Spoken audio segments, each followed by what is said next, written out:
Halo guys, welcome back again to my channel bersama saya Hansen di sini dan seperti biasanya setiap harinya saya akan buatkan video seputar cryptocurrency. Apa kabar kalian hari ini semuanya? Semoga dalam keadaan yang baik-baik saja.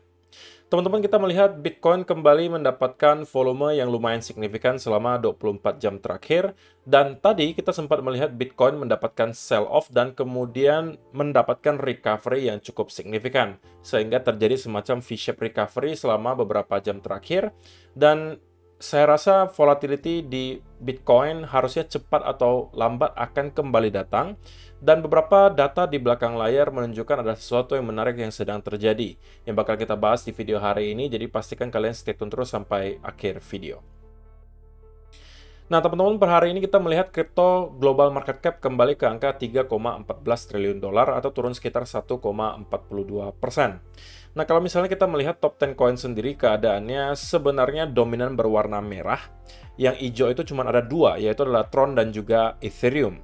Yang menjadi top performer hari ini adalah Tron, kenaikannya 1,6% ke 0,24 dolar. So, itu adalah outlook sementara dari beberapa top coin yang ada. Sekarang kita langsung aja masuk ke beberapa data dan berita terbaru hari ini. Nah, yang pertama teman-teman, ini adalah rangkuman untuk apa yang sedang terjadi selama kurang lebih 24 jam terakhir. Yang pertama, Bitcoin itu sempat mendapatkan ada koreksi yang cukup dalam, sempat menyentuh ke angka 93.600 sebelum pada akhirnya dengan sangat cepat kembali recover dan sekarang berada di kurang lebih range 95 ribuan.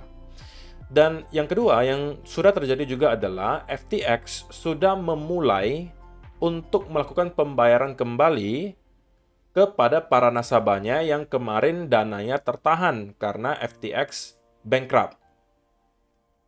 Tetapi teman-teman, yang dikembalikan itu hanya adalah para nasabah yang mempunyai balance di bawah 50.000 dolar. Artinya di bawah kurang lebih 750 juta rupiah gitu ya. Kalau misalnya teman-teman punya akun FTX dulu, dan balance-nya di bawah 50.000 dolar, harusnya kalian sudah mendapatkan pembayaran. Nah, sisanya yang nanti akan dibayarkan juga, yang balance-nya di atas 50.000 dolar, itu bakalan dimulai di tanggal 30 Mei. Jadi, yang lebih masif itu sebenarnya bukan bulan ini, tapi di bulan Mei nanti. Oke, di mana akan ada liquidity baru tentunya masuk, dan itu harusnya akan bisa berdampak baik ke market crypto secara keseluruhan.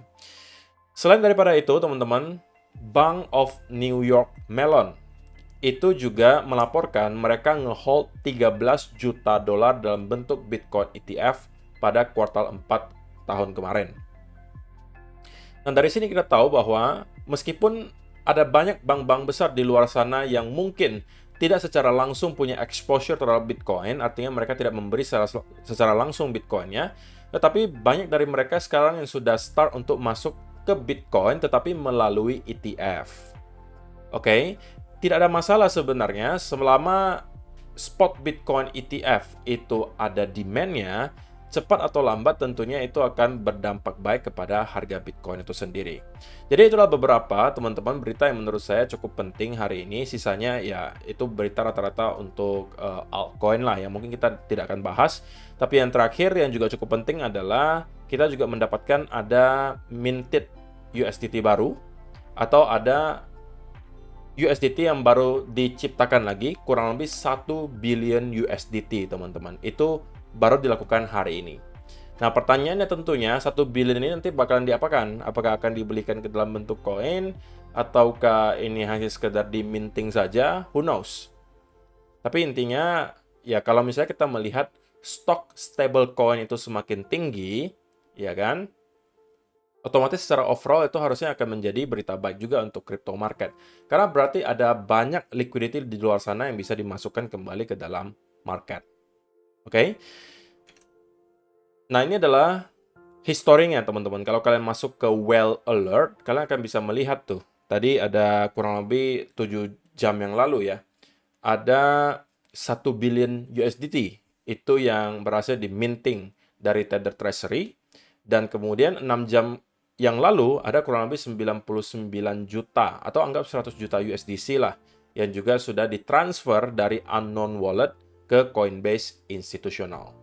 Jadi apakah ini berarti mereka sudah bersiap-siap untuk start kembali melakukan akumulasi dan ngepam lagi harganya? Ya who knows lah ya. semuanya boleh berspekulasi, tapi pada intinya selama ada penambahan stablecoin, itu harusnya secara net akan berdampak positif untuk market. Nah, kalau kita bicara spesifik soal Bitcoin, teman-teman, apa yang sedang terjadi selama beberapa waktu terakhir, tentunya adalah sesuatu yang mungkin tidak kita saksikan sudah kurang lebih 1,5 atau 2 tahun terakhir, yaitu adalah pergerakan yang choppy banget, dan choppy-nya itu nggak cuma 3-4 hari, tapi berminggu-minggu gitu. Dan kalau misalnya kita perhatikan, di liquidation heat map, dengan sangat jelas kita bisa melihat bahwa sekarang, kalau ditanya ya, kira-kira angka likuidasi itu lebih besar mana? Area bawah Bitcoin sekarang atau area atas?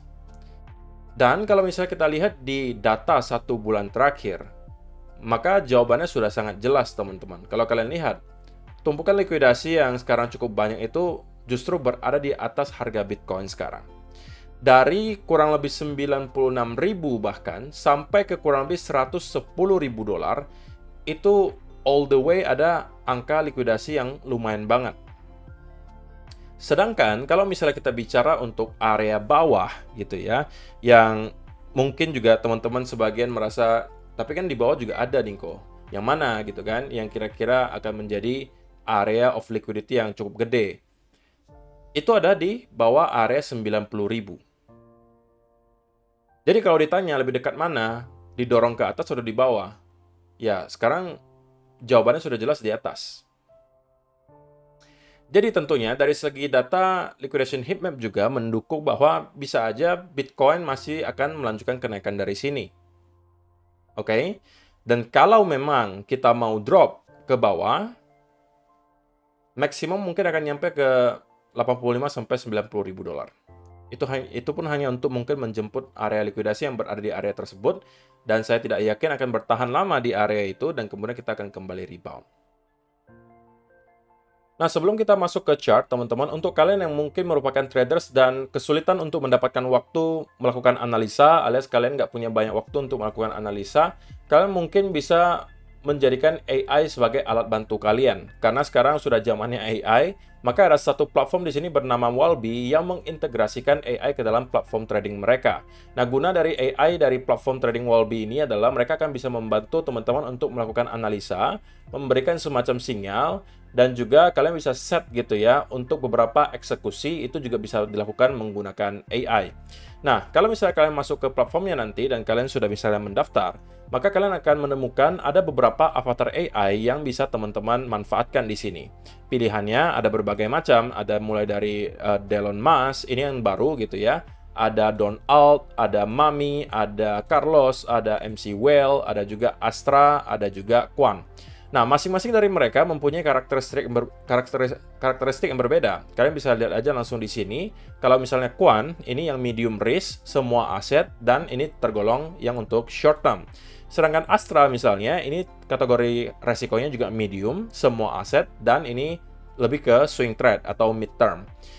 MC Well, ini kategori yang high risk, semua aset, dan short term. Ini yang mungkin lebih ke teman-teman yang suka scalping. Jadi, kalian tangkap lah ya maksud saya ya. Nah, kalau misalnya kalian merupakan scalper, ini contoh aja ya. Dan kalian select MC Well misalnya. Maka nanti kan teman-teman akan melihat nih, ada beberapa sinyal yang sudah dia kirimkan, yang teman-teman mungkin bisa baca dulu. Apa alasan dia memberikan sinyal ini? Ini kan dikasih tahu nih, 18 menit yang lalu, Bitcoin long, gitu kan. Apa alasannya long? Ini sudah dijelaskan, gitu ya. Dan kalau misalnya kalian tertarik langsung untuk membuka posisinya, maka kalian langsung bisa klik long di sini, atau kalau misalnya kalian tidak tertarik, kalian bisa skip. Ya kan? Nah, kalau kalian skip, maka dia akan kasih juga sinyal yang sudah dia berikan yang lalu, sebelum yang sinyal yang tadi. Nah, kalau kalian tidak cocok misalnya dengan MC Well, kalian mau yang lain, silakan kalian bisa pilih yang lain juga. Tapi kalau misalnya kalian tertarik untuk buka posisi, kalian tinggal klik saja long di sini, dan otomatis dia sudah akan membukakan posisi untuk kalian. Oke? Nah, di sini kalian bisa set nih, ini mau berapa, leverage-nya berapa, posisinya berapa, TP-nya berapa persen, semuanya bisa kalian set di sini dan nanti otomatis akan mereka settingkan. Nah, kalau misalnya teman-teman tertarik untuk mencoba, saya juga sudah menyediakan link pendaftarannya di kolom description box di bawah. Dan pastikan teman-teman mendaftar menggunakan kode referral saya, karena kalau kalian menggunakan kode referral saya, teman-teman akan bisa mendapatkan rebate hingga 250 USDT. Sedangkan kalau kalian mendaftar secara biasa tanpa menggunakan kode referral saya, teman-teman hanya mendapatkan rebate sebesar 100 USDT. Nah, untuk kode referralnya sudah saya sediakan juga di kolom description box di bawah. Kalian tinggal cek saja semuanya dan bisa langsung mendaftar untuk mencoba trading menggunakan AI. So, itu adalah beberapa data dan berita hari ini yang pengen saya sampaikan untuk kalian, teman-teman. Sekarang kita masuk ke chartnya Bitcoin, dan saya pengen mulai dari 1 hour chart. So, inilah yang tadi kita bahas di awal video ya, teman-teman, bahwa Bitcoin itu sempat drop lumayan dalam, sampai kurang lebih area 93.300-an, sebelum pada akhirnya kembali mengalami recovery. Dan recovery-nya juga tidak kalah signifikan ya. Kita naik dari kurang lebih 93.300, sampai tadi sempat menyentuh ke 95.900 sebelum pada akhirnya sekarang kembali mendapatkan semacam konsolidasi. Nah, kalau misalnya kita lihat di time frame yang besar, maka kita mendapatkan ada indikasi yang menurut saya cukup baik ya, bahwa ada satu candle 4 hour dengan body candle hijau yang cukup tebal. Dan kalau misalnya kita lihat patternnya, ini adalah pattern 4 hour bullish engulfing. Oke. Dan kalau misalnya kita lihat secara historinya, engulfing candle untuk 4 hour chart itu cukup efektif di Bitcoin. Untuk at least lah kita bisa mendapatkan sedikit pelanjutan kenaikan. Contohnya di mana? Contohnya kalau teman-teman lihat di sini, ini adalah bullish engulfing. Oke. Artinya bullish engulfing itu ya ada body candle yang menelan body candle sebelumnya. Gitu ya, lebih besar lah istilahnya. Ini bukan engulfing yang paling keren gitu ya, karena kalau kita engulfing itu kita pengennya yang bentukannya seperti ini, teman-teman, yang wicknya nggak terlalu panjang. Tapi regardless ini juga bisa dikategorikan sebagai engulfing gitu. Nah, sama juga di sini kita mendapatkan engulfing candle dan kemudian kita rally, ya kan? Kalian juga bisa lihat di sini kita mendapatkan engulfing candle, kemudian kita mendapatkan rally. Contoh-contoh sebelumnya juga kalian bisa cek sendirilah, di mana ada case seperti ini contohnya ya. Kita mendapatkan engulfing candle, dan kemudian kita mendapatkan rally. Walaupun tentunya tidak 100% ya teman-teman, ada kadang kala kita mendapatkan engulfing candle, tapi ya tidak kemana-mana juga, ujungnya kita justru mengalami drop. Tapi secara teori, kemungkinan lebih besarnya adalah ketika kita mendapatkan ada engulfing candle, itu biasanya akan ada pelanjutan kenaikan ke atas. Terlebih lagi, kita melihat bahwa tadi terdapat banyak sekali tumpukan likuidasi yang berada di atas area 96.000 dolar, teman-teman. Sehingga itu mungkin bisa menjadi target berikutnya ya untuk market maker. Tetapi tentunya bukan tanpa halangan ya, Bitcoin menuju ke area tersebut, karena kita tahu bahwa area yang sebelumnya merupakan area major support di sini, itu sekarang sedang kembali di retest dan bisa saja menjadi area major resistance. Oke. Nah, kalau misalnya saya tertarik, misalnya nih, katakanlah saya tertarik untuk masuk ke posisi long, maka saya tidak akan masuknya sekarang, teman-teman. Melainkan saya akan at least menunggu dia untuk close kembali di atas area 96.000, kemudian start mendapatkan sedikit retest, dan itu menurut saya adalah setup yang jauh lebih baik daripada kalau saya langsung masuk sekarang. Kenapa? Karena kalau sekarang, teman-teman bisa melihat ya dengan sangat jelas bahwa ketika kita berhasil untuk breakdown di bawah area yang saya highlight di sini, kita sudah kemudian kesulitan untuk kembali reclaim di atas area tersebut. Oke? Ada 3 kali percobaan, kesemuanya gagal dan menunjukkan bahwa area tersebut sudah kita flip menjadi area resistance. Cuman memang di sisi yang lain kita sekarang mendapatkan ada engulfing candle yang merupakan sinyal bullish harusnya. Nah, tetapi untuk kita bisa lebih yakin masuk ke long setup, menurut saya diperlukan adanya konfirmasi kedua, yaitu adalah breakout di atas area resistance ini lagi, closing 4 hour candle, minimal 1 candle di atas area tersebut, retest, dan ini mungkin bisa menjadi setup bagi saya untuk kembali masuk. Targetnya di mana? Targetnya menurut saya minimum kita akan kembali ke area 98.000 dolar. Kalau itu berhasil kita break, saya rasa kali ini area 100.000 akan bisa kembali kita sentuh. Nah, selama teman-teman bisa menghasilkan setup dengan risk to reward ratio yang memadai dari sini, katakanlah kalian masuk di kurang lebih angka 96.000 dan kalian memprotek diri kalian misalnya di bawah area 95.500 misalnya, ini adalah kurang lebih 95.300, maka di sini teman-teman akan mendapatkan potensi setup dengan risk to reward ratio hampir 3:1. Oke, kalau kalian yang lebih konservatif, ya mungkin kalian bisa geser stop loss-nya sampai ke kurang lebih area ini. Tapi kali ini RR-nya menjadi 1,7. Tapi ini tentunya adalah target pertama ya. Target terakhirnya mungkin bisa sampai 100.000 dan di sana RR-nya akan menjadi 3:1. Nah, bergantung nih teman-teman apakah tertarik dengan setup seperti itu yang profit risk to reward ratio 2:3:1. Kalau tertarik itu mungkin bisa menjadi salah satu opsi. Nah, tetapi sebelum hal tersebut terjadi, oke, sebelum kita berhasil reclaim di atas area ini, saya masih lebih prefer untuk tidak melakukan apapun, teman-teman. Karena takutnya ini dijadikan oleh para whale sebagai pancingan kita untuk membeli, dan justru mereka melanjutkan sell off ke bawah, dan kita turun di bawah area $90.000. Karena tidak bisa dipungkiri bahwa kali ini kita telah berada di bawah area yang sebelumnya merupakan support, dan kali ini kita sepertinya akan flip menjadi area resistance. Oke? Tetapi kalau misalnya kita bicara soal price action di time frame yang kecil, saya sih sebenarnya cukup menyukai ya apa yang terjadi selama beberapa jam terakhir. Kita mendapatkan adanya rally, diikuti konsolidasi. Jadi in the short term, kita harapkan bahwa kita masih bisa bertahan selama beberapa jam di sekitaran area ini dan pada akhirnya melakukan breakout.